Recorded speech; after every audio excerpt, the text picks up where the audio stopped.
সৎ কাজের আদেশ করবেন, অসৎ কাজে নিষেধ করবেন। আপনি ইসলাম পরিপূর্ণরূপে পালন করার চেষ্টা করেন। কোনো সরকার, কোনো সমাজ নেতা, কোনো রাষ্ট্র নেতা, কোনো পারিবারিক নেতা কেউ আপনার সাথে আপনার কবরে যাবে না। সোজা কথা, আপনাকে আল্লাহর সামনে একাই দাঁড়াতে হবে। কারো পরোয়া করে লাভ নাই, কোনো অজুহাত দিয়েও লাভ নাই। দেশটা ভালো না, বিশ্বটা ভালো না, সমাজটা ভালো না, সময় ভালো না, এগুলো বলে কোনো লাভ নাই।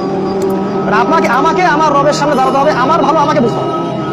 আমার ভালো, বাজারে গেলে একটা মাছ ভালো না খারাপ আপনি তো বোঝেন, তরকারি ভালো না খারাপ বোঝেন। দিনের ব্যাপারে বুঝতে চান না কেন? দিনের ব্যাপারে খালি হুজুরদের শরণাপন্ন কেন হচ্ছে?